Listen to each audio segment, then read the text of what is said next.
샬롬. 9월 13일 토요일 성경의 숲과 나무로의 묵상 산책. 오늘 본문은 스바냐 3장 1절에서 8절 말씀입니다. 오늘의 묵상 포인트는 하나님의 질투하는 사랑은 어떻게 표현되는가라는 주제입니다. 두고 보자는 말이 있습니다. 참 무서운 말입니다. 용서가 아니라 벼르는 말입니다.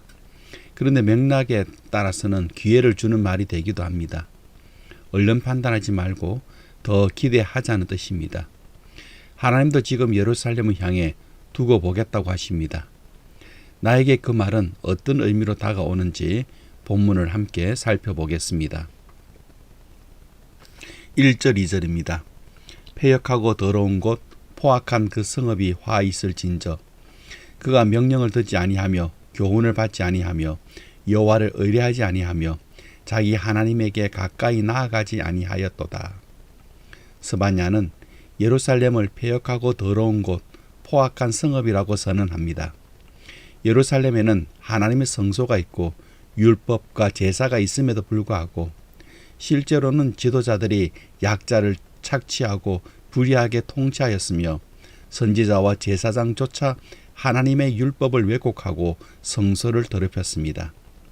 외형적으로는 크고 아름다운 건물을 유지하고 있을지 모르지만 실상은 하나님의 말씀과 멀어진 모습이었습니다.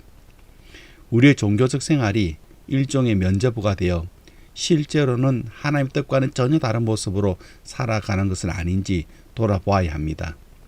당시 예루살렘처럼 외형적 신앙에 만족하며 참된 경건에서 멀어질 수 있다는 경각심을 우리는 가져야 합니다. 4절 5절입니다. 그의 선지자들은 경솔하고 간사한 사람들이요 그의 제사장들은 성소를 더럽히고 율법을 범하였도다. 그 가운데에 계시는 여호와는 의로우사 불의를 행하지 아니하시고 아침마다 빠짐없이 자기의 공의를 비추시거늘 불의한 자는 수치를 알지 못하는도다. 하나님의 공의와 국률이 아침마다 새로우며 끊임없이 자기 백성을 향해 돌이키기를 요청하심에도 불구하고 백성들은 완고한 마음으로 응답하지 않습니다. 하나님께서는 말씀을 통해 회개를 촉구하시고 돌이킬 기회를 주시지만 많은 이들이 죄에 대해 무감각하거나 오히려 이를 합리화하려고 합니다. 죄를 고백하고 그 죄를 버리는 일에 무딜 뿐 아니라 세상의 방식과 같이 하나님의 공의를 두려워하지 않는 모습이 오늘 교회 안에서도 나타납니다. 이럴 때일수록 우리는 아침마다 새로우신 주님의 국리를 붙들고 날마다 자신을 돌아보며 마음과 행동을 새롭게 해야 합니다. 하나님의 징계와 심판은 우리를 돌이켜 새롭게 하시려는 하나님의 사랑의 손길임을 기억해야 합니다. 7절 8절 말씀입니다. 내가 이르기를 너는 오직 나를 경외하고 교훈을 받으라. 그리하면 내가 형벌을 내리기로 정하기는 하였지만 너의 거처가 끊어지지 아니하리라 하였으나 그들이 부지런히 그들의 모든 행위를 더럽게 하였느니라. 나 여호와가 말하노라. 그러므로 내가 일어나 벌할 날까지 너희는 나를 기다리라. 내가 뜻을 정하고 나의 분노와 모든 진노를 쏟으려고 여러 나라를 소집하며 왕국들을 모으리라. 온 땅이 나의 질투의 불에 소멸되리라. 하나님은 심판 속에서도 소망의 문을 열어두십니다. 하나님은 나를 기다리라고 명령하십니다. 하나님의 심판은 인간의 악을 바로잡고 하나님의 공의를 세우지만 동시에 자기 백성을 새롭게 하여 온전히 회복시키십니다. 그러므로 기다림은 수동적으로 아무 일도 하지 않는 태도를 의미하지 않습니다.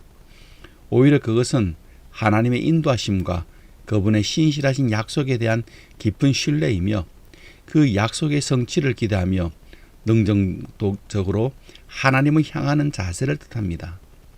하나님의 때가 되면 그분은 반드시 당신의 뜻을 이루시며 자기 백성을 새롭게 빚으셔서 구속과 회복의 은혜를 온전히 누리게 하실 것입니다.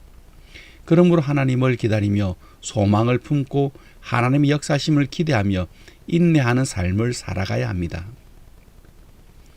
내용을 정리하겠습니다. 하나님께서 우리에게 기다리라고 하시기 전에 너무 오래 우리를 기다리셨습니다. 자비를 베풀고 돌아오기를 바라면서 기다리시다가 결국 우리가 매정하게 염치 없이 배은망덕하게 그 기다림을 비웃으면 이제 하나님은 심판의 날을 기다리게 하십니다. 나는 지금 어떤 기다림 중에 있는지 계속해서 오늘 하루 말씀을 묵상하시기를 바랍니다.